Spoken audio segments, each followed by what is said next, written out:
ஓம் சாந்தி. ஓம்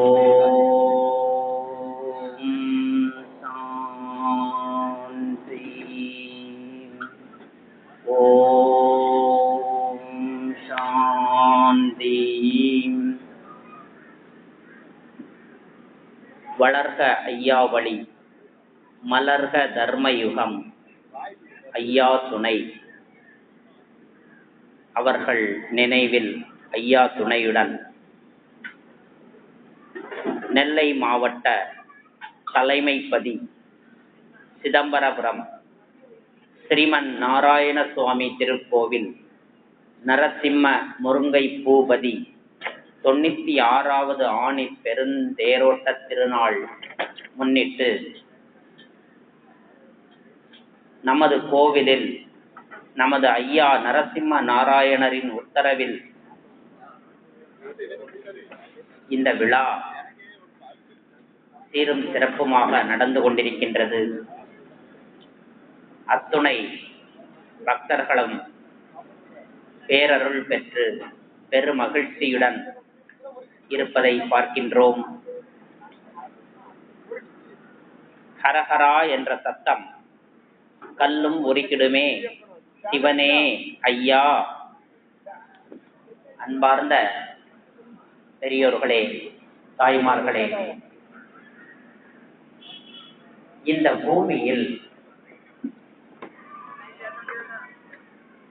எப்போதெல்லாம் அதர்மம் உச்சநிலை அடைகின்றதோ அப்போதெல்லாம் அதர்மத்தை நீக்கி சத்திய தர்மத்தை ஸ்தாபிப்பதற்காக நான் வருகிறேன் என்று கீதையில் சொல்லப்பட்டுள்ளது. யதா யதா தர்மஸ்ய கிளானிர் பவி பாரத் சம்பவாமி யுகே யுகே பரித்ராணாய சாதுனாம் விநாசாய துஷ்கிருதாம் தர்ம ஸ்தாபனார்த்தாய சம்பவாமி யுகே யுகே.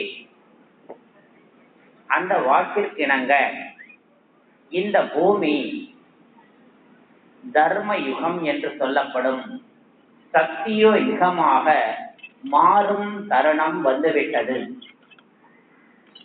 நாம் அனைவரும் கலியுக கடைசியில் நின்று கொண்டிருக்கின்றோம். இந்த கலியுகம் சில ஆண்டுகளில் முடிவடைந்து சத்தியுகம் என்று சொல்லக்கூடிய பொன் யுகம் இந்த பூமியில் மலரவிருக்கின்றது. அனைத்து அதர்ம குணங்கள் நீங்கி இந்த உலகம் தூய்மையான உலகமாக உள்ளது. கம்சபுரியில் கிருஷ்ணர் பிறப்பார் என்று எழுதப்பட்டுள்ளது.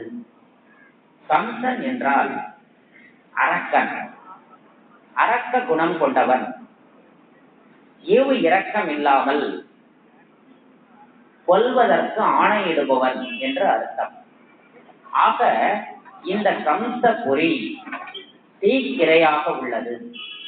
இந்த பூமியை போன்று 40 பூமியை எரிக்க வல்ல அணு ஆயுதங்கள் தயாரிக்கப்பட்டுள்ளது. இந்த கம்சபுரி நிறைவு பெற்று நாராயணபுரியாக மாறும் தருணத்தில் நாம் அனைவரும் இருந்து வருகின்றோம். அன்பார்ந்த சகோதர சகோதரிகளே, நாம் அனைவரும் சிவ தந்தையின் குழந்தைகள் என்ற ஒரு விஷயத்தை, ஒரு ஞானத்தை புரிந்து கொள்ள வேண்டும். ஒவ்வொரு 5000 ஆண்டுகளுக்கு ஒரு முறை பரமண்டலத்தில் இருக்கக்கூடிய அந்த பரமாத்மா சிவபெருமான், ஜோதி சொரூபமாக இருக்கும் சிவபெருமான் இந்த பூமிக்கு வருகின்றார்கள்.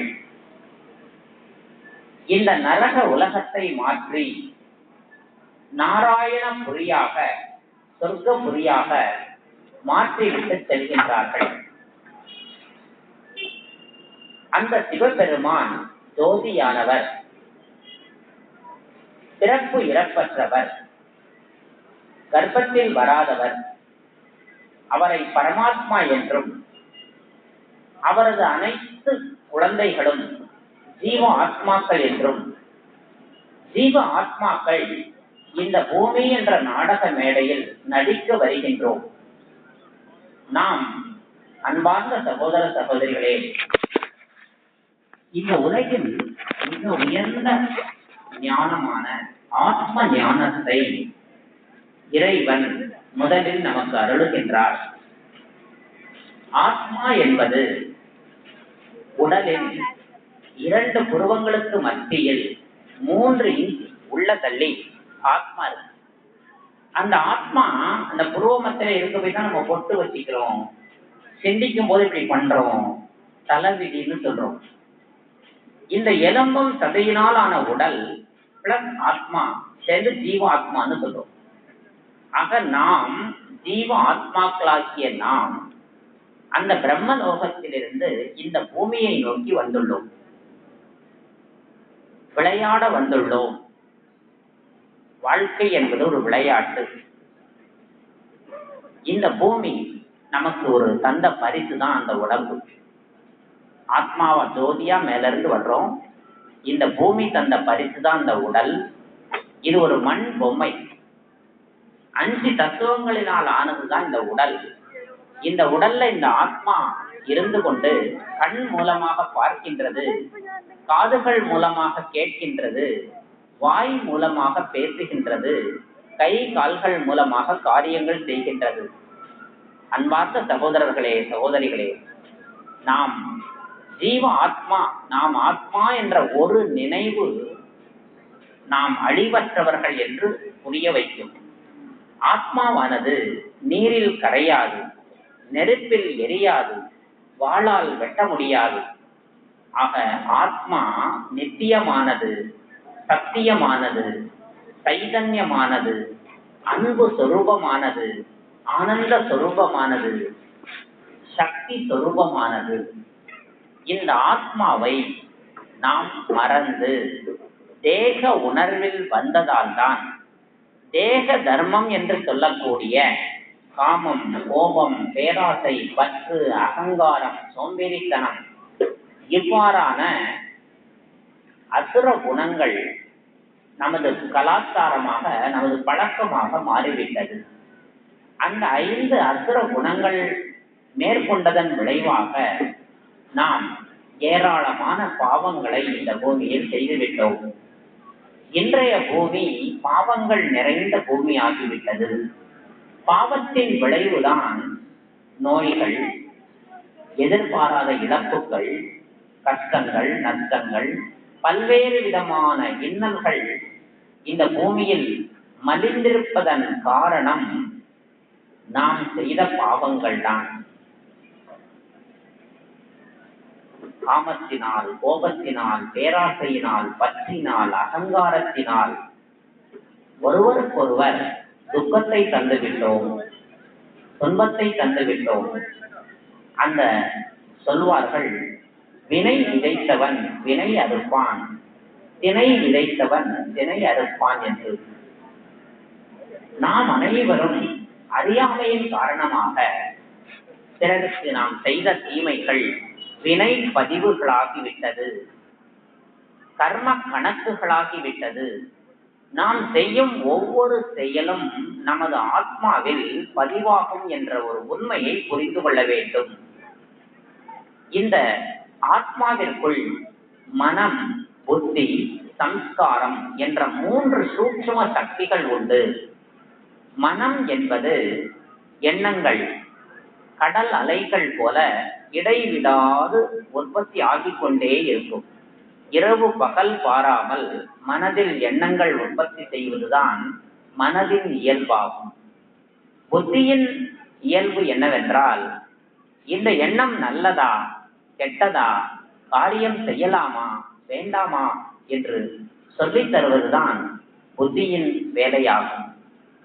சம்ஸ்காரம் என்பது நாம் செய்கின்ற அனைத்துமே நமது ஆத்மாவில் பதிவாகும். பார்த்தது, கேட்டது, பாவம், புண்ணியம், நல்வினை, தீவினை எல்லாமே நம்ம ஆத்மாவில பதிவாயிரும். இதத்தான் பெரியவங்க சொன்னாங்க. யம தர்மன்ட்ட சித்திரகுப்தன் ஒருத்தர் இருப்பாரு. நம்ம எல்லாருடைய பாவ புண்ணிய கணக்கு அவர் எழுதி வைப்பாரு. இறந்த பிறகு புண்ணியம் நிறைய செஞ்சிருந்தா சொர்க்கமும், பாவம் நிறைய செஞ்சிருந்தா நரகம்னு பிரிச்சு விடுவாங்கன்னு நமக்கு சொல்லி தந்திருக்காங்க. ஆக நாம செய்கின்ற பாவ புண்ணியங்கள் நமக்குள் எப்படி பதிவாகுதுன்னா, சித்திரம் என்றால் உடல், குப்தம் என்றால் ரகசியம். இந்த உடலுக்குள்ளேயே ரகசியமான இந்த இடத்துல நம்ம செய்யறதெல்லாம் ரெக்கார்ட் ஆகும். என்ன பார்த்தீங்கன்னா என் முகம் உங்க மனசுல ரெக்கார்ட் ஆயிடும். எங்கேயாவது பார்த்தா இந்த பிரதரை பார்த்தேன்னு தோணும். 1ஆம் கிளாஸ் எங்க படிச்சீங்கன்னா அந்த ஸ்கூல் ஞாபகம் உங்களுக்குள்ள இருக்கும். ஆக அந்த ஆட்டோமேட்டிக்கா நம்ம ஆத்மாவுல எல்லாமே பதிவாகும். ஆக நம்ம என்ன கவனம் செலுத்தணும்னா, நெஞ்சை ஒழித்ததோர் வஞ்சகம் இல்லைன்னு சொல்லுவாங்க. அதாவது நம்ம யாருக்குமே தெரியாம செய்யற அந்த செயலும் உள்ள பதிவாயிடும். அதனால நான் நம்ம நெஞ்சைய மனசாட்சியை மறைக்க முடியாது. மனம் சாட்சி ஆக்கிக்கிட்டே இருக்கும். அதான் மன சாட்சின்னாங்க. ஆக நாம் செய்கின்ற செயல்கள் பதிவாயிட்டே இருக்கும். அதற்குரிய பதில் நம்ம ஒவ்வொருத்தரும் திருப்பி செஞ்சாகணும். ஆக நாம் எதில் கவனம் செலுத்த வேண்டும் என்றால், நற்செயல்கள் செய்ய வேண்டும். செய்த பாவங்களுக்கு பிராயசித்தம் செய்ய வேண்டும். அதற்காக அந்த ஜோதி சொரூபமான இறைவன் இந்த பூமிக்கு வந்து நம் அனைவருக்கும் ஆத்ம தீபத்தை ஏற்றுகின்றார். இனிமையான குழந்தைகளேன்னு அவர் சொல்றார். இனிமையான குழந்தைகளே, 800 கோடி பேரும் இறைவனுடைய குழந்தைகள் தான். அவங்க கிட்ட சொல்றார், நீங்கள் ஆத்மாக்கள், எனது குழந்தைகள். நீங்கள் பரந்தாம நிவாசிகளாக இருந்தீங்க, இப்போ பூலோக வாசியா ஆயிட்டீங்க என்று சொல்லிட்டு இந்த பூமியினுடைய 3 காலத்தை இறைவன் நம்ம முன்னால காட்டுறாங்க. இறைவனுக்கு திரிகால தரிசி என்று ஒரு பெயர் உண்டு. கடந்த காலம், நிகழ்காலம், எதிர்காலத்தை முற்றும் உணர்ந்தவர் யார்னா அந்த இறைவன். அந்த இறைவன் நமக்கு என்ன தெரியும்னா, நம்ம படிச்ச வரலாறு புவியியல் புத்தகத்துல ஒரு 2000 வருஷத்துக்கு உள்ள எவிடன்ஸ் தான் இருக்கு. அதுவும் கொஞ்சம் பாதி அவ்வளவுதான் நமக்கு இந்த பூமியினுடைய வரலாறு பூகோளம் தெரியும். ஆனா கடவுளுக்கு முக்காலமும் தெரியும். அந்த முக்காலம் உணர்ந்த அந்த இறைவன் தனது ஒவ்வொரு குழந்தைகளுக்கும் ஞானி ஆகணும் என்று சொல்றார். நம்ம எல்லாரையும் அப்பா, ஒரு டாக்டருங்கிற அப்பா தான் பிள்ளையும் டாக்டர் ஆகணும்னு நினைப்பாரு. அதே போல இறைவன் ஞான மூர்த்தீஸ்வரர் சிவனுக்கு பெயர். அந்த ஞான மூர்த்தீஸ்வரர் தன்னுடைய பிள்ளைகளும் ஞானி ஆகணும், யோகி ஆகணும்னு விரும்புறார். ஆக அவர் தரும் முதல் ஞானம், இனிமையான குழந்தைகளே, நீங்கள் ஒரு ஆத்மாக்கள், அழிவற்றவர்கள். ஆத்மா நீரில் கரையாது, நெருப்பில் எரியாது, வாளால் வெட்ட முடியாது. ஆத்மா போட்டுக்கிட்ட சட்டை தான் இந்த உடல் கீதையில எழுதப்பட்டிருக்கு. ஒரு சட்டை பழசாயிட்டுனா இன்னொரு சட்டை போட போறோம். ஆங்கிலத்துல மரணத்துக்கு ஒரு டெபினிஷன் கொடுத்தாங்க. ஒரு ட்ரெஸ்ஸும் அட்ரஸும் மாறுவது மரணம். அதாவது உடல்ங்கிற ஒரு ட்ரெஸ் மாறும், வசிக்கக்கூடிய அட்ரஸ் மாறும், அவ்வளவுதான். ஆனா ஜீவாத்மாவாகிய நாம இதே பூமியில மீண்டும் மீண்டும் பிறவி எடுத்துக்கிட்டே இருக்கும். ஜனனம் மரணம்னு சொன்னாங்க. அதாவது பிறவிகள் தொடர்ந்து எடுப்போம். இதுதான் கிருஷ்ணர் அர்ஜுனன்ட்ட சொல்றாரு, அர்ஜுனா, நாம் கோடிக்கணக்கான முறை பிறந்திருக்கின்றோம். இந்த ரகசியம் எனக்கு தெரியும், ஆனா உனக்கு தெரியாது. ஆக அர்ஜுனனுக்கு ஆத்ம ஞானத்தை கிருஷ்ணர் ஈதோ விதத்துல கொடுப்பாரு. உன் முன்னால் இருக்கிற எல்லாருமே ஆத்மான்னு பாரு. நீ உன்னுடைய தாத்தா, உன்னுடைய குருநாதர், உன்னுடைய சகோதரர், இப்படி நீ பார்க்க வேண்டியதில்லை. போர்க்களத்துல எல்லாருமே ஆத்மாக்கள். ஆத்மாக்கள் கொல்லப்படுவதில்லை என்கிற ஞானத்தை அவருக்கு அந்த போர் தர்மத்துல சொல்லி தர்றாரு, சத்திரிய தர்மத்துல. ஆக நாம் என்ன புரிஞ்சுக்கணும்னா, இதே பூமியில் கோடிக்கணக்கான முறை வாழ்ந்திருக்கின்றோம். இன்னும் கோடிக்கணக்கான முறை இந்த பூமியில் வாழவிருக்கின்றோம். வாழ்ந்தவர் கோடி, மறைந்தவர் கோடின்னு சொல்லுவாங்க. ஸோ அந்த அந்த வம்சாவளியில நாம் சாஸ்வதமானவர்கள். இந்த ஒரு எண்ணத்தை கொண்டு வாங்க. நான் ஆத்மா, சாஸ்வதமான ஆத்மா, சத்தியமான ஆத்மா, ஜோதியாக இருக்கும் ஆத்மா. இந்த எண்ணத்தை நாம் ஒவ்வொருவரும் நினைவில் வைத்துக் கொள்ள வேண்டும். இதத்தான் ஓம்ங்கிற வார்த்தையில குறிப்பிடுறாங்க. இந்து மதத்துல ஓம் சாந்தின்னு சொல்லுவாங்க.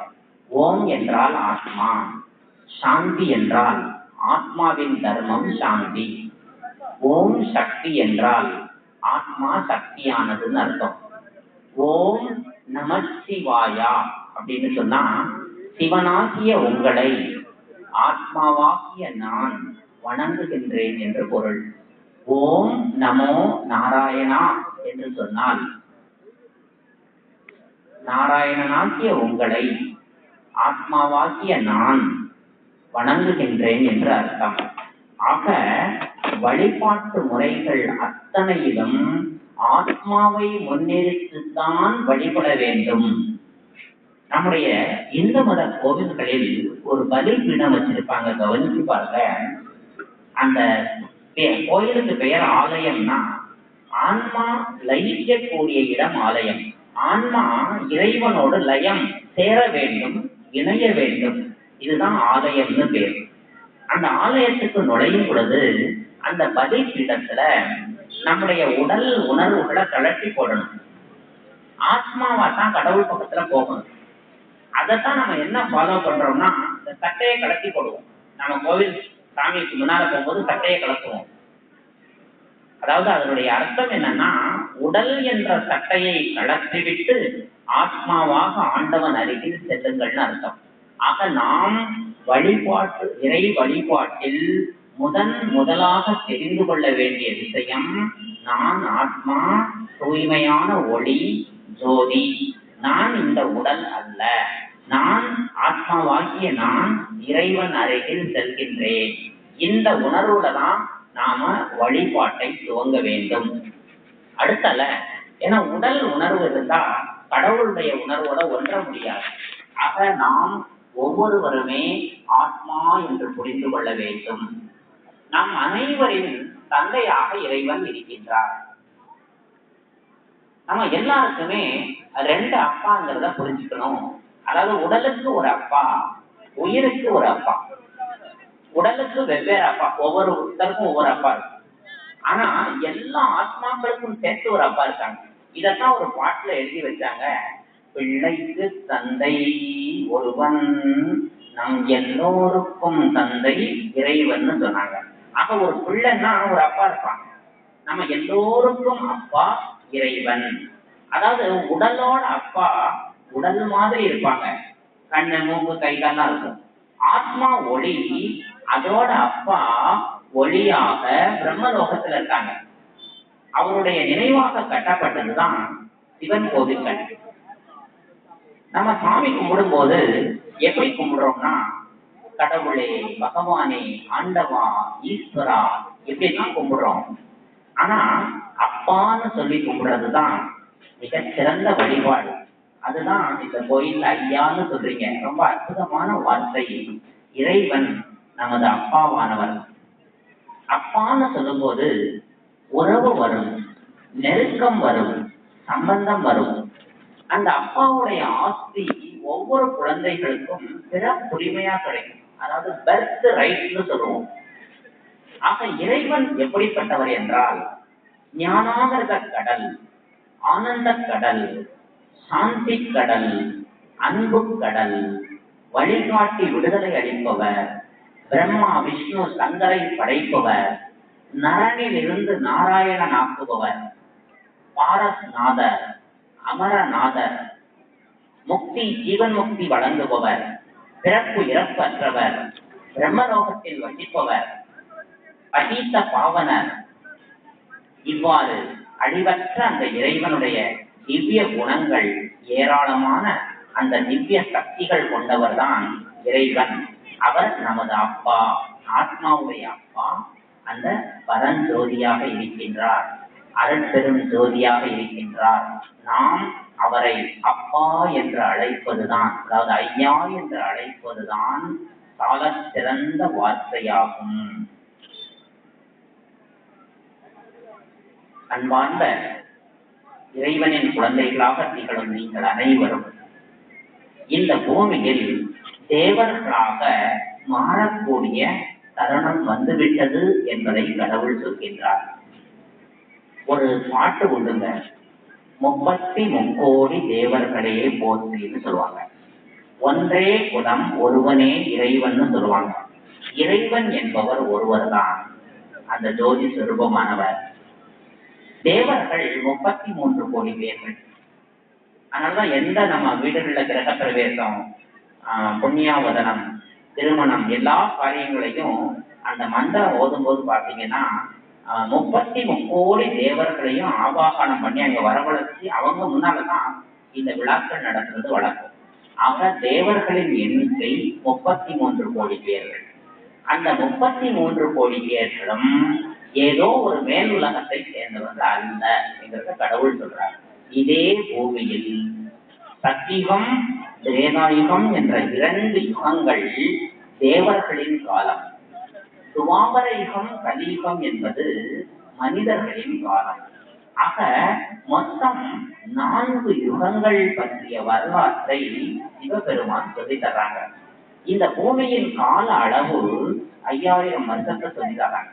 அதாவது ஒரு கல்பம் என்று சொன்னால் 5000 வருடங்கள், ஒரு வாரம் என்றால் 7 நாட்கள், ஒரு மாதம் என்றால் 30 நாட்கள், 12 மாதங்கள் ஒரு வருடம் என்று சொல்கின்றோம். 5000 வருடங்கள் ஒரு கல்பம் என்று சொல்கின்றோம். ஒரு கல்பத்தில் 4 யுகங்கள். ஒரு யுகமானது 1250 ஆண்டுகள் கொண்டது. 4 1250 ஆண்டுகள் கூட்டுனா 5000 வருஷம் வரும். இந்த ஒரு 5000 வருட வரலாற்றை பரமாத்மா நமக்கு புரிய வைக்கிறார்கள். தன்னுடைய ஒவ்வொரு குழந்தைகளாக நாம் இந்த ஒரு கல்பத்தின் ரகசியத்தை புரிந்து கொள்ள வேண்டும். கல்ப விருட்சம் என்று ஒரு மரம் உண்டு. சிதம்பரம் கோவிலில் சிதம்பர ரகசியம் என்று சொல்லப்படுகின்ற அந்த ரகசியம் இதுதான். அங்க ஒரு தலைகீழான மரத்தை காமிச்சிருப்பாங்க. இந்த பூமியே ஒரு தலைகீழான மரமாக உங்க மனக்கண் முன்னால பாருங்க. இந்த மரத்தின் விதை மேல இருக்கு, மரம் கீழே இருக்கு, தலைகளா இருக்கிறதா பார்த்துக்கோங்க. அந்த விதை தான் சிவபெருமாத்மா. அதனுடைய முதல் தண்டு தான் சத்தியுகம், அதாவது லட்சுமி நாராயணர் வாழ்ந்த காலம், அப்புறம் ராமன் சீதை, அப்புறம் துவாபர யுகம், கலியுகம். இதுதான் அந்த மரத்தினுடைய விருட்சத்தினுடைய வரலாறு. இந்த விருட்சம் தான் சிதம்பர ரகசியம் என்று சொல்லப்படுகின்றது. அந்த சிதம்பர ரகசியத்தை பரமாத்மா சிவன் தன்னுடைய குழந்தைகளுக்கு புரிய வைக்கிறாரு. ஆக நாம் என்ன புரிந்து கொள்ள வேண்டும் என்றால், இந்த உலகின் ஒரு கல்பம் 5000 வருடங்கள். இந்த 5000 வருடங்கள்ல ஒரு மனித ஆத்மா 84 பிறவிகள் எடுக்கும். இறைவன் இன்னொரு ரகசியம் சொல்றாங்க, மனித ஆத்மா மீண்டும் மீண்டும் இந்த பூமியில மனுஷனாத்தான் பிறக்குமா, மிருகம் பறவை ஆகாதான். எப்படி ஒரு மாங்கட்டைய வச்சா மாமரம், வாழைய வச்சா வாழை மரம், மனிதன் மனிதன், ஆண் பெண் மாறும். இப்ப நான் ஆண்னா நெக்ஸ்ட் பர்த்ல பெண். இந்த மாற்றம் உண்டே தவிர மிருகங்கள் ஆக மாட்டோம். ஆக ஒரு கல்பத்தில் ஒரு ஆத்மா 84 பிறவிகள் எடுக்கும். முதல் பிறவி இந்த பூமியில டெல்லி யமுனை நதிக்கரையில கிருஷ்ணபுரியார். இந்த பூமி இப்ப இந்த கம்சபுரி முடிஞ்சிடும், டெல்லி யமுனை நதிக்கரையில கிருஷ்ணன் பிறப்பாரு. இந்த கிருஷ்ணன் ஒரு புதிய உலகம் ஸ்தாபனையாகும், பழைய உலகம் அழிஞ்சிரும். ஆனா இந்த பொருள இயற்கை திட்டங்கள் இந்த பழைய உலகம் எல்லாம் கிளீன் ஆயிடும். இதே பூமி தான். ஆனா பூமியின் மேற்பரப்புல இருக்கிற 800 கோடி ஆத்மாக்களும் ஒரு நாள் மேல போவாங்க. சொல்லுவாங்க மொத்தம் 3 உலகம் கடவுள் சொல்றார். பிரம்மலோகம், சூட்சுமலோகம், மனித உலகம். இந்த மனித உலகத்துல இருக்கிற 800 கோடி பேரும் ஒரு நாள் பிரம்மலோகம் போவாங்களாம். இதைத்தான் பெரியவங்க எழுதி வச்சாங்க. பூண்டோடு கைலாசம்னு சொன்னாங்க. கைலாசம்னா சிவன் இருக்கிற இடம். மொத்தமா ஒரு நாள் போவோம், யாரும் பயப்பட தேவையில்லை. அது நம்முடைய சொந்த வீடு, ஆத்ம உலகம். இப்ப இந்த பூமியில இருக்கிற வீடு ஒரு பிறவிக்கான வீடு. ஏன் வீடு, எங்க தெரு, எங்க ஊருன்னு நம்ம சொல்லிக்கலாம். ஆனா அந்த வீட்டுல ஒரு 200 வருஷம் வாழ்ந்து காட்ட முடியுமானா யாராலையும் முடியாது. நம்ம கட்டின வீடுதான். ஆனா ஆத்மா போன பிறகு ஒரு நாளுக்குள்ள அந்த உடலை டிஸ்போஸ் பண்ணிடுறாங்க. அப்போ நம்ம என்ன புரிஞ்சுக்கணும்னா, ஆத்மாவுடைய வீடு பரந்தாமம்.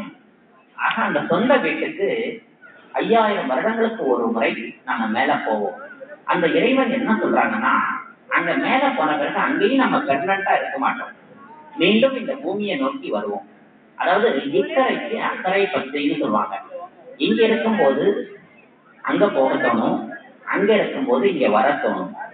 என்னைக்கு போறோம், என்னைக்கு வரப்போறோம் என்கிற ரகசியத்தை தான் இந்த கல்ப விருட்சத்துல இறைவன் சொல்றார். ஆக இந்த பூமியினுடைய வாழ்க்கையை கால சக்கரமாக இறைவன் காட்டுறார்.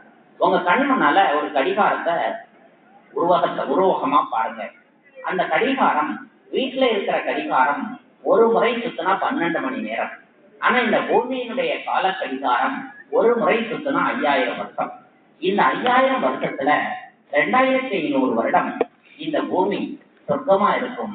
அடுத்த 2500 வருஷம் நரகமா இருக்கும். ஆக சொர்க்கமும் நரகமும் மேல் உலகத்தை சார்ந்தது அல்ல, இதே பூமி தான். எப்படி 24 மணி நேரத்துல பகல் 12 மணி நேரம், இரவு 12 மணி நேரம் மாறி மாறி வருதோ, அதே போல 2500 வருடம் சொர்க்கம், 2500 வருடம் நரகம். ஆக மீண்டும் மீண்டும் இந்த பூமியில வரும். இப்போ ஒரு கேள்வி, இன்றைய உலக வாழ்க்கை சொர்க்கமா நரகமான்னு கேட்டீங்கன்னா, ஒரு 100 பேர்கிட்ட கேட்டா 90 பேர் என்ன சொல்றாங்கன்னா, இன்றைய உலகம் நரகமா இருக்குங்கிறாங்க. ஒரு 5% பேர் சொர்க்கமா இருக்குங்கிறாங்க. ஒரு 5% பேர் சில நேரம் சொர்க்கம் மாதிரி இருக்குதார், சில நேரம் நரகம் மாதிரி இருக்குதாருங்கிறாங்க. ஆனா இது நம்முடைய மனிதர்களுடைய பதில். இது கடவுளுடைய பதில் என்னவாக இருக்கிறது என்றால், இன்றைய உலகம் நரக உலகம்னு கடவுள் சொல்றார். அப்போ சொர்க்கம் எப்படி இருக்கும்னு அவரே சொல்றார். ஆரோக்கியம், செல்வம், மகிழ்ச்சி, இந்த மூன்றுமே 100% எல்லார்ட்டையும் இருந்தா அது சொர்க்கம். இந்த மூணுமே ஒரு சேர ஒரு ஆழ்க்கையும் இருக்காது, அதுதான் நரகம். நீங்களே பாருங்க, இந்த மூணும் எல்லாருக்கும் இருக்கா?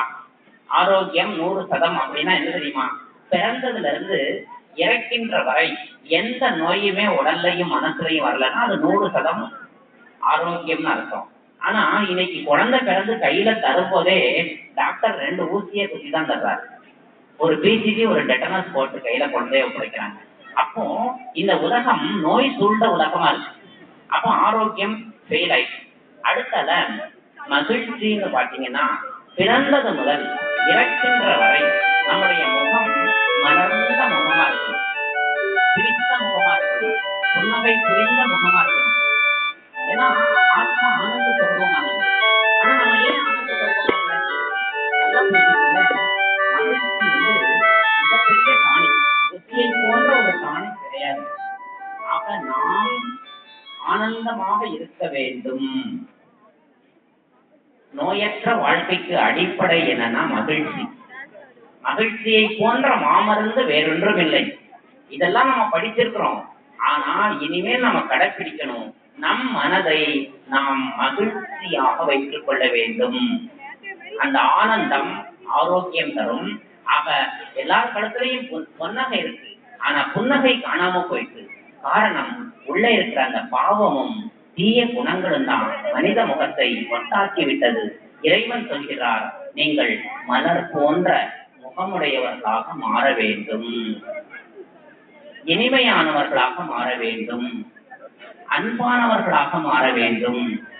16 குணங்களை நீங்கள் பெற வேண்டும். ஒவ்வொரு மனிதனும் 5 அசுர குணங்களை விட வேண்டும்.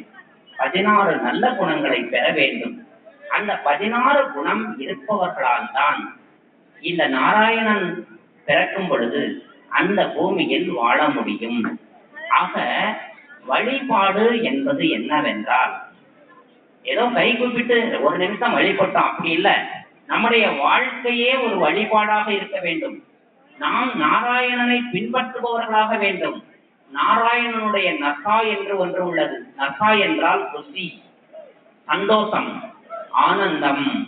ஆக அன்பார்ந்த சகோதர சகோதரிகளே, நாம் ஒவ்வொருவரும் நமது மனதை ஆனந்தமாக வைத்துக் கொள்ள வேண்டும்.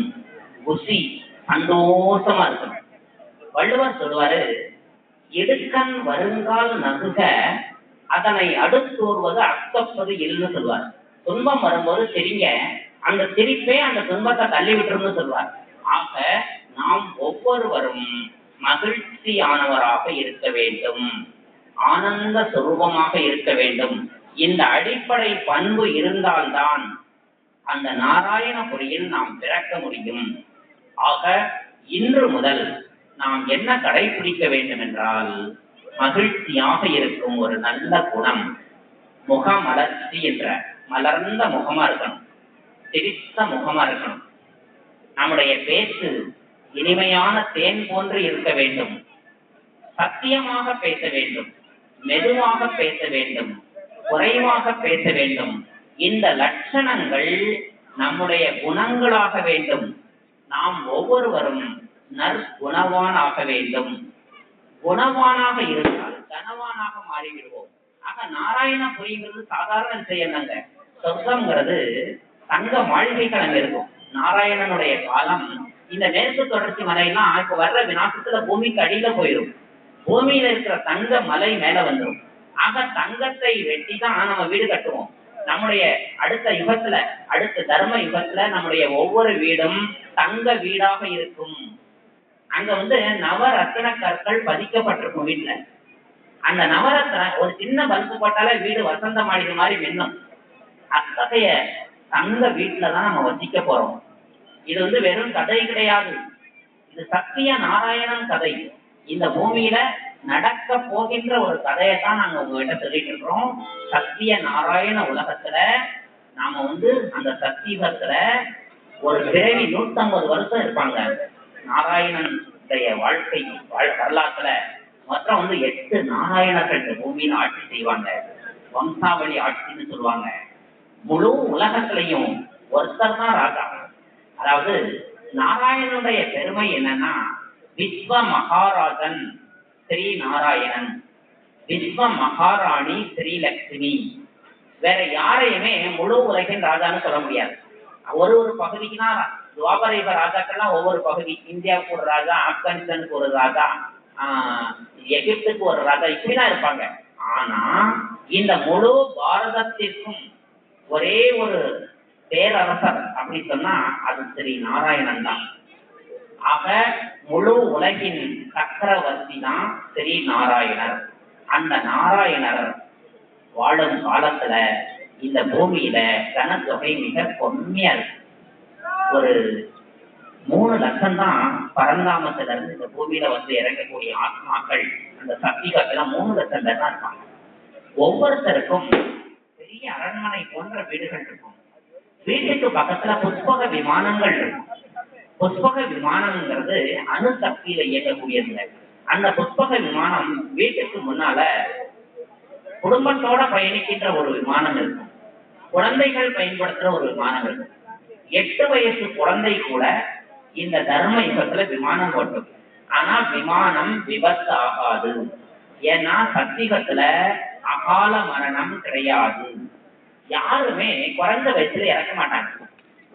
கால மரணம் அகால மரணம்னு 2 ஒண்ணுங்க. இப்ப யாராவது இறந்தாங்கன்னா அகால மரணம் அடைந்தாருங்க. என்ன அர்த்தம்னா காலம் தவறி இறந்துட்டாருன்னு அர்த்தம். 150 வருஷம் ஒருத்தர் வாழ்ந்தால் அது பரிபூரண ஆயுள்னு பாத்துக்கோங்க. சத்தியத்துல 150 வருஷம் ஒருத்தர் வாழ்வாங்க. திரேதாயுகத்துல 120 வருஷம், துவாபர யுகத்துல 60 வருஷம், கலியுகத்துல கண்டு கேரண்டி இல்லாத வாழ்க்கை. ஆக நாம் சத்தியத்துல தங்க மாளிகைகளில் வசிக்க போகின்றோம். புஷ்பக விமானங்கள்ல பயணிப்போம். முழு உலகத்துக்கும் நம்ம எல்லாரும் போகலாம். எந்த நாடும் நம்மள பாஸ்போர்ட் விசா எல்லாம் கிடையாது. நாம ஒவ்வொருத்தருமே சத்தியத்துல வாழக்கூடிய ஒவ்வொருமே எல்லோரும் இந்நாட்டு மன்னர்கள் மாதிரி மன்னர் போன்ற வாழ்க்கை தான் சத்தியத்துல. நம்முடைய ஒவ்வொரு ஆத்மாவை சுற்றியும் ஒளி இருக்கும். ஆத்ம ஒளி பிரகாசமா இருக்கும். ஆத்ம சக்தி இருக்கும். உடலுக்கு நோயே வராதுங்க. தர்ம யுகத்துல உடலுக்கு நோய் வராது. அந்த தர்ம யுகத்துல ஆஸ்பத்திரி கிடையாது, கோர்ட்டு கிடையாது, போலீஸ் ஸ்டேஷன் கிடையாது, சண்டை சச்சரவுகளே கிடையாது. இன்னும் சொல்ல போனா பசும் புலியும் கூட ஒரே நீரோடையில நீர் அருந்தும் என்று சொல்லப்பட்டுள்ளது. இது சத்தியமான வார்த்தை, கடவுளின் வார்த்தை. ஆக மிருகங்களான பசுவும் புலியும் கூட சண்டை போடாதுன்னா அப்ப மனிதர்கள் எத்தகைய பண்புடையவர்களாக இருப்பார்கள். ஆக பண்புகள் நிறைந்த உலகம்தான் அந்த தர்ம யுகம்.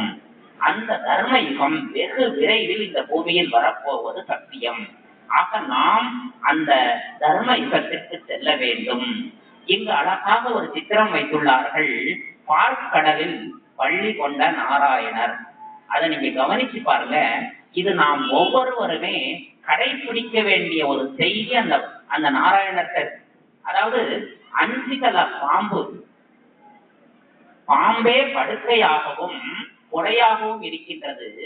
அந்த கடல்ல நாராயணர் தூங்குற மாதிரி ஒரு காட்சி. இது எதனுடைய அடையாளம் என்றால், இந்த கலியுகம் என்ற விசக்கடலில் தீமை செய்யக்கூடிய 5 விகாரங்கள் தான் 5 தல பாம்பு. 5 தலை எதை குறிக்குதுன்னா, ஒரு தலை காமம், கோபம், பேராசை, பற்று, அகங்காரம். இந்த 5 தலை பாம்பை 5 விகாரத்தை ஜெயிச்சு அந்த பாம்பையே குடையாகவும் படுக்கையாகவும் பரிவர்த்தனை செய்து அதில் துயில் கொள்கின்ற காட்சி தான் அந்த காட்சி பார்க்கிறோம். நம்ம வெறும் காட்சி அளவுல பார்த்துட்டு போகக்கூடாது. நாம் கருத்தாக வாழ கற்றுக்கொள்ள வேண்டும். நாம் ஒவ்வொருவரும் நமக்குள் இருக்கும் 5 தீய குணங்களை வெல்ல வேண்டும். அதை நமது நண்பர்களாக மாற்ற வேண்டும். ஆல்பர்ட் ஐன்ஸ்டீன் என்ற விஞ்ஞானி என்ன சொன்னார்னா, இந்த ஒரு பொருளை அழிக்க உங்களால முடியாது, ஆற்றலை அழிக்கவோ மறைக்கவோ முடியாது, ஒன்றை இன்னொன்றதாக மாற்ற முடியும். இதுதான் சயின்ஸ். ஆக நமக்குள் எழக்கூடிய 5 கெட்ட குணங்களை நமக்கு சாதகமான 16 குணங்களாக பரிவர்த்தனை பண்ணணும். இறை வழிபாடு என்பது, இந்த இறைவனை நீங்கள் நினைவு செய்யும் பொழுது ஒரு சயின்ஸ் அங்க வேலை செய்யுங்க. நம்ம கும்பிடுற சாமி கும்பிடும் போது என்ன நடக்கும், கடவுளை நினைக்கும் பொழுது நமது ஆத்மாவில என்ன நடக்கும்னா, அந்த இறைவன்கிற ஜோதிய நீங்க மனக்கண்ணுல நினைக்கும் பொழுது அந்த ஜோதியிடமிருந்து ஒரு கரண்ட் சக்தி உங்க ஆத்மாவுக்கு வரும். உங்க ஆத்மாவில் அந்த ஒளி 3ஆக பிரியும். அதாவது தூய்மை, சுகம், சாந்தி என்ற அதிர்வலைகளாக இந்த பூமியில பரிவர்த்தனை ஆகும். எப்படி இந்த வேப்ப மரம் கார்பன் டை ஆக்சைடை உறிஞ்சி ஆக்சிஜனா கொடுக்குது, நம்ம உயிர் வாழ்வதற்கு உயிர் காற்று தருது. அதே போல நாம எல்லாரும் என்ன செய்யணும்னா, ஜீவாத்மாக்களாகிய நாம் கடவுள் வழிபாட்டின் போது மனதால் அந்த ஜோதியை நினைவு செய்யும் பொழுது அந்த இறைவனிடமிருந்து நமது ஆத்மாவிற்கு ஒரு கரண்ட் வருகின்றது. அந்த கரண்ட் நம்மிடம் 3ஆக பிரிகின்றது. தூய்மை, சுகம், சாந்தி என்ற ஆற்றலாக வெளிப்படும். எப்படி அணுவை உடைச்சா நியூட்ரான், புரோட்டான், எலக்ட்ரான் என்று சக்திகள் வெளிப்படுகின்றதோ, அதுபோல நமது ஆத்மாவிலிருந்து தூய்மை, சுகம், சாந்தி வெளிப்படும். ஆக நாம் இறைவனை நினைக்கின்ற ஒவ்வொரு வினாடியும் இந்த பூமிக்கு நாம் நல்ல அதிர்வுகளை கொடுக்கின்றோம். இந்த நல்ல அதிர்வுகள் இந்த உலகை மாற்றும்.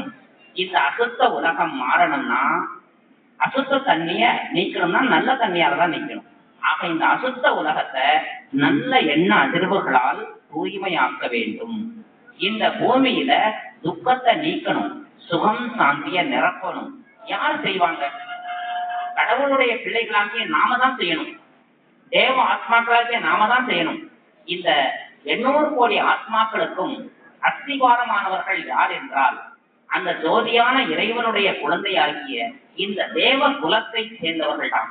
இன்னைக்கு நம்ம இந்த கோயில் கட்டி வழிபாடு செய்யறோம். நம்ம இங்க வழிபாடு செய்யக்கூடிய பக்தர்கள்லாம் நீங்க சாதாரணமா நினைச்சிருக்கீங்க. ஏதோ எனக்கு 2 கை 2 கால் இருக்கு, நான் சாமானிய மனிதன் நினைச்சுக்கிறீங்க. கிடையாது. நீங்கள் அந்த பக்தர்கள் ஒவ்வொருவருமே தேவ குலத்தை சேர்ந்தவர்கள், நாராயணனுடைய வம்சா வழிகள். நீங்கள் இதை நீங்கள் புரிந்து கொள்ள வேண்டும். உங்கள் பலம் நீங்கள் அறியாமல் உள்ளீர்கள். இதுதான் ராமாயண கதையில வரும். ராமன் என்ன செய்யறாரு? ஹனுமன்ட்ட ஒரு மோதிரத்தை கொடுத்தார். சீதைட்ட கொண்டு போய் கொடு, நான் ராமனாகிய நான் உன்னை காப்பாற்றுவேன், நீ தைரியமா இருக்கு சொல்லி ஒரு கணையாடிய ஹனுமான் கையில ஒப்படைக்கிறார். ஹனுமான் என்ன செய்வார்? அதை வாங்கிட்டு ரொம்ப பயந்து போய் வீட்டுல உட்கார்ந்துருப்பார். அப்படியே குத்த வச்சு உட்கார்ந்துருப்பார். நான் போய் ராவணன் வீட்டுக்கு போகவா? நான் எப்படி போவேன்? அந்த காலத்துல கடல் கடந்து போகிறது சாதாரண இல்லை, அதுவும் அசுர உலகம். அது எப்படி போகிறதுன்னு சொல்லிட்டு அப்படியே பயந்து போய் உட்கார்ந்து இருப்பார் ஆஞ்சநேயர். அப்போ அவருடைய பாட்டனார் அவர் என்ன சொல்லுவார்னா, ஹனுமான்ட்ட புத்திமதி சொல்லுவார். ஹனுமான், நீ சாதாரண ஆள் கிடையாது. நீ சின்ன குழந்தையா இருக்கும்போது ஒரு தடவை எம்பி குதிச்சேன்னா 3 முறை இந்த பூமிய சுத்தன பிறகுதான் உங்க கால் இந்த பூமியிலே வரும். அவ்வளவு தம் கட்டுற சக்தி உங்க ஆத்மாவுக்கு. அப்புறம் நீ சின்ன வயசுல சூரியனை மாம்பழம் நினைச்சிட்டு அப்படியே போய் நீ கவிட்ட உன் வாயால. அப்புறம் உலகத்துல இருள் வந்துட்டு, அப்போ எல்லாரும் தேவர்களின் தலைவன் இந்திரன்ட்ட முறையிட்டாங்களாம். இந்த மாதிரி இந்த அனுமான்கிற பையன் சூரியனை முழுங்கிட்டார். உடனே இந்திரன் என்ன செய்வார்னா, அவருடைய ஆயுதத்துக்கு வேற தனுன்னு சொல்லுவாங்க. அந்த தனுங்கிற ஆயுதத்தால ஹனுமான் மண்டையில ஒரு கொட்டு கொட்டி, தம்பி நீ அதை விடு, சூரியனை விடும்பா. அப்புறம் தான் சூரியனை விட்டாராம். அதனாலதான் தனுங்கிறதுனால குற்றப்பட்டதுனாலதான் தனுமான்கிறத ஹனுமான் ஆக்கிட்டாங்க. ஆக அப்பேற்பட்ட, அதாவது ஜாம்பவான் என்பவர் அந்த வானரங்களினுடைய மூத்தவர். அந்த ஜாம்பவான் தான் ஹனுமான்ட்ட சொல்றார், நீ இப்பேற்பட்ட சக்தி படைத்த அஞ்சலை மைந்தன், நீ உன்கிட்ட ராமன் கொடுத்திருக்காருன்னா உன்னால முடியுங்கிறதுனாலதான் ராமன் உன்கிட்ட இந்த கணையாளி கொடுத்திருக்காரு. ஆக உன்னால் இது முடியும், நீ இலங்கைக்கு போன தைரியம் கொடுப்பாரு. அதே போல நாம் அனைவருமே ஹனுமான் போன்றவர்கள், நாம் அனைவருமே ராம பக்தர்கள், நாராயணனுடைய பக்தர்கள். நாம் என்ன செய்யணும்னா, நம்முடைய பலத்தை இறைவன் புரிய வைக்கின்றார். குழந்தைகளே, அந்த வானர சேனையினால ராவணனை நீக்கி ஒரு நல்லாட்சி தந்த மாதிரி ராமனுடைய ஆட்சி, ராமராஜ்யம் வரணும். இந்த பூமியில உள்ள ராவண ராஜ்யம் போகணும், ராமராஜ்யம் வரணும். அதுக்கு பாடுபடக்கூடியவர்கள் நாம் பக்தர்களாகிய நாம தான். நம்ம மூலமா தான் இந்த பூமியை கடவுள் சொர்க்கமாக்குறார், தர்ம யுகமாக்குறார். ஏன்னா சிவபெருமான் அவர் செய்ய மாட்டாராம். ஏன்னா அவர் இந்த பூமியில ஏதாவது செஞ்சாருன்னா அந்த பலன், இந்த பூமியினுடைய கர்ம சித்தாந்தப்படி பலன் அவருக்கு போயிடும். சிவனுக்கு ஒரு பேர் உண்டு, நிஷ்காம கர்மி, அதாவது பலன் கருதாமல் செய்பவர். ஆனால் அந்த இறைவன் என்ன செய்யறாருன்னா, இந்த பூமியின் மிக சிறந்த தேவ ஆத்மாக்களை வச்சு இந்த பூமியை சுத்தமாக்குறார். இதை சொர்க்கமாக்கி அவங்க கையில ஒப்படைச்சிட்டார். ஆக சிவபெருமானால் கீதா ஞானம், இந்த சத்திய ஞானம் யாருக்கு முதல்ல வழங்குறார்னா, இந்த நாராயணன் என்று சொல்லக்கூடிய அந்த தேவ ஆத்மாதான். இந்த முழு உலகின் முதல் இளவரசன் நாராயணன் தான். அந்த நாராயணன் மூலமாக அவரது தொண்டர்களாகிய அவருடைய சேனைகள் தான் இந்த 33 கோடி பேர்களும். இவங்க மூலமா தான் இந்த கெட்ட உலகம் மாற வேண்டும், நல்ல உலகம் ஆக வேண்டும். எண்ணங்கள் மிகப்பெரிய சக்தி வாய்ந்தவை. தேவ குலத்தை சேர்ந்த நம்ம எல்லாரும் வாழ் தூக்க போறதில்ல, ஈட்டி தூக்க போறதில்ல, துப்பாக்கி தூக்க போறதில்ல. எண்ணங்களால் இந்த பூமியை நல்லதாக மாற்ற முடியும். அவ்வளவு சக்தி படைத்தவர்கள் தான் நாம் ஒவ்வொருவரும். ஆத்ம சக்தியால் இந்த கெட்ட உலகத்தை சுத்தமான உலகமாக்கணும், சுகம் நிறைந்த உலகமாக, சுகமயமான உலகமாக்கணும், சாந்திமயமான உலகமாக்கணும். இதுதான் இறைவன் நமக்கு கொடுக்கக்கூடிய ஒரு ஹோம்வொர்க். அன்பார்ந்த சகோதர சகோதரிகளே, நீங்கள் அனைவரும் தொலைநோக்கு பார்வையுடையவர்களாக ஆக வேண்டும். உங்கள் அனைவருக்கும் மூன்றாவது கண்ணை தருவதற்காக கடவுள் வந்திருக்கின்றார். மூன்றாவது கண், இந்த மன கண் ஒன்று உண்டு. இந்த சிவராத்திரி அன்னைக்கு கண் முழிக்கணும்னு சொல்லுவாங்க. இந்த கண் கிடையாது, ஞான கண், நெற்றி கண். இந்த கண் திறந்தால் ஜோதியான கடவுளை உங்களால் பார்க்க முடியும். மூன்று உலகத்தை பார்க்க முடியும். மூன்று காலத்தை புரிந்து கொள்ள முடியும். அன்பார்ந்த சகோதர சகோதரிகளே, உங்கள் அனைவரினுடைய ஞான கண்ணை திறப்பதற்காக கடவுள் வந்திருக்கின்றார். அவருடைய தூதராக, அவருடைய தொண்டராகத்தான் நாங்கள் உங்கள் முன்னால் பேசிக் கொண்டிருக்கின்றோம். நாங்கள் இறைவன் என்ன விரும்புகிறார் என்றால், உங்களது கண்கள் திறக்க வேண்டும், திரிகால தரிசிகளாக நீங்கள் மாற வேண்டும், உங்களை நீங்கள் அறிந்து கொள்ள வேண்டும். இந்த உலகில் மிகப்பெரிய ஞானம் என்னவென்றால் தன்னை அறிதல், செல்ஃப் ரியலைசேஷன். இரண்டாவது பாடம் காட் ரியலைசேஷன், கடவுளை உணர வேண்டும். மூணாவது பாடம் வேர்ல்ட் ரியலைசேஷன், உலகத்தை புரிந்து கொள்ள வேண்டும். நாலாவது ஒரு பாடம் வந்து ராஜ யோகா ஒன்று உண்டு. இந்த பூமிக்கே ராஜா இறைவன். யோகானா தொடர்பு, சந்தித்தல், இறைவனை சந்தித்தல். அதாவது திருமூல நாயனார் இறைவனை தொடர்பு கொள்ள 23 விதமான யோக சாஸ்திரத்தை வரையறுத்து தந்தார். அதுல மிக சுலபமான இறைவனை அடைவதற்கான வழி ஆங்கிலத்துல டு லிங்க் வித் காட், கடவுளோடு லிங்க் வைத்துக் கொள்வதுதான் யோகா. யோகா என்றால் இறைவனை சந்தித்தல், யோகா என்றால் இறைவனை பார்த்தல், யோகா என்றால் இறைவனோடு வாழ்தல். நாம் ஒவ்வொருவரும் யோகி ஆக வேண்டும். கீதை, இந்தியாவினுடைய சாஸ்திரங்களின் திருவன்மணி பகவத்கீதை என்ன சொல்கிறது என்றால், யோகி பனோ ஞானி பனோ. ஒவ்வொருவரும் ஞானி ஆக வேண்டும், யோகி ஆக வேண்டும். அர்ஜுனன் கிருஷ்ணத்தை கேட்கிறார், கிருஷ்ணா, கடவுளுக்கு பிரியமானவன் யார் என்று கேட்கும் பொழுது, எவன் ஒருவன் பிறப்பு இறப்பு, உயர்வு தாழ்வு, மானம் அவமானம், குளிர் வெப்பம் அனைத்தையும் எவன் ஒருவன் சமமாக கருதுகின்றானோ அத்தகைய ஞானி ஆத்மாதான் இந்த எனக்கு பிடித்தமானவர் என்று சொல்கிறார். ஆகவே அன்பார்ந்த சகோதர சகோதரிகளே, நீங்கள் அனைவரும்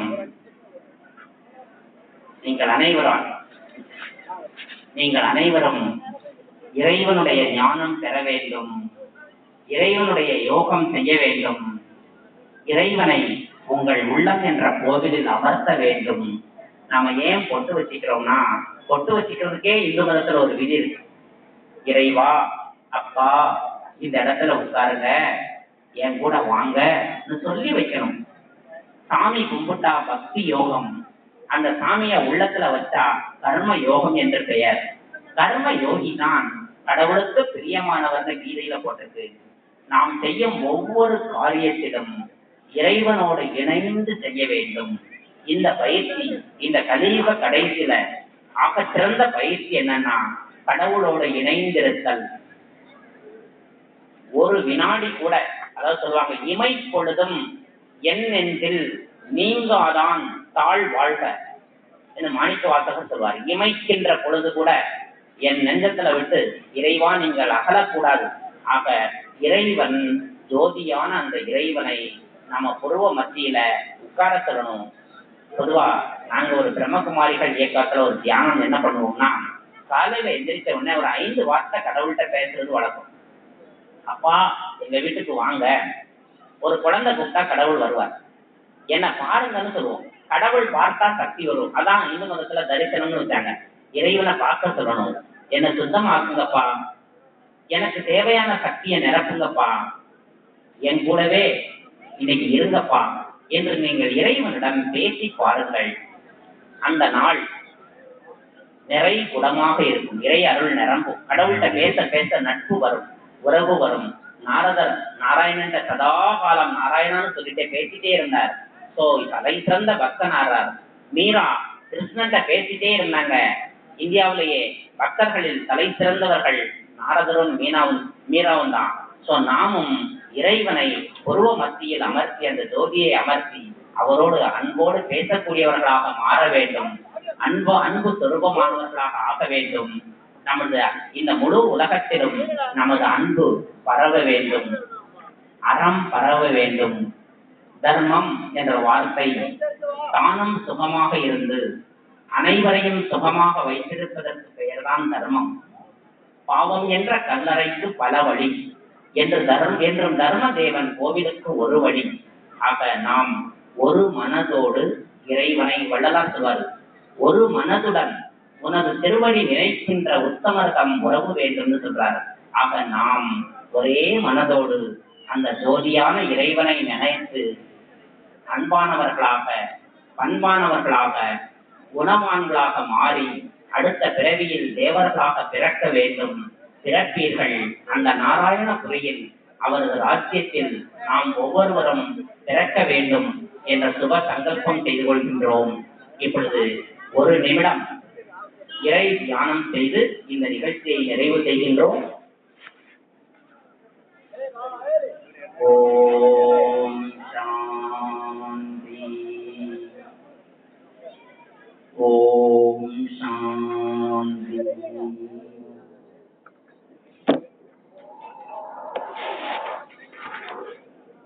நான் ஆத்மா. உடல் என்ற மண் பொம்மைக்குள் புருவ மத்தியில் ஜோதியாக இருக்கின்றேன். ஆத்மாவின் தந்தையான அந்த பரஞ்சோதியை, அந்த அப்பாவை, அந்த ஐயாவை என் முன்னால் அன்போடு வரவேற்கின்றேன். இனிமையான அப்பா, பல ஆயிரம் வருடங்கள் உங்களை பிரிந்து மறந்து பூமியில் வாழ்ந்து விட்டேன். பல 100 வருடங்களாக உங்களை அடைய வேண்டி கோவில் கட்டி வழிபாடுகள் செய்து வந்தேன். இந்த பிறவியில் பரந்தாமத்திலிருந்து நீங்களே வந்து எங்களுக்கு ஆத்ம தீபம் ஏற்றி அன்பை நிரப்பி எங்கள் ஆத்மாவையும் உடலையும் தூய்மையாக்கிவிட்டீர்கள். உங்கள் சேர்க்கையால் நாங்கள் பிரகாசமாகிவிட்டோம். இந்த முழு உலகம் ஒளியால் நிரம்ப வேண்டும், அமைதியால் நிரம்ப வேண்டும், அன்பால் நிரம்ப வேண்டும், சுகமயமான உலகமாக வேண்டும். இனிமையான அப்பா, இது காலம் இந்த பிரபஞ்சம், இந்த சிருஷ்டியில் நாங்கள் செய்த பாவங்களுக்காக அனைவர்களிடமும் மனம் வருந்தி மன்னிப்பு கேட்கின்றோம். மன்னியுங்கள், ஆசீர்வதியுங்கள். நன்றி கூறுகின்றோம். முழு பிரபஞ்சத்திற்கு நன்றி கூறுகின்றோம். இனிமையான அப்பா, உங்களுக்கு நன்றி. நாராயணன் முதற்கொண்டு 33 கோடி தேவர்களுக்கு நன்றி. உலக சமுதாயத்தினருக்கு நன்றி. பஞ்ச தத்துவங்களுக்கு நன்றி. இனிமையான அப்பா, இந்த ஊரில் ராஜகோபுர திருப்பணி நடைபெற்றுக் கொண்டிருக்கின்றது. மிக சிறப்பாக ராஜகோபுரம் அமைய வேண்டும். கலங்கரை விளக்கம் போல முழு உலகத்திற்கும் ஒளி கொடுக்கும் கோபுரமாக வேண்டும், அமைதி கொடுக்கும் கோபுரமாக வேண்டும், சக்திகள் கொடுக்கும் கோபுரமாக வேண்டும். அன்பார்ந்த சகோதர சகோதரிகளே, மனம் உவந்து உடலால் மனதால் பொருளால் இந்த ராஜகோபுர திருப்பணிக்கு உதவி செய்திரும்படி வேண்டிக் கொள்கின்றோம். நன்றி. ஓம் சாந்தி. இந்த விழாவிற்கு, இந்த சொற்பொழிவுக்கு அனுமதி தந்த இந்த கோவில் நிர்வாகத்தின் அனைவருக்கும் மனமார்ந்த நன்றிகள். ஓம் சாந்தி, ஓம் சாந்தி, ஓம் சாந்தி.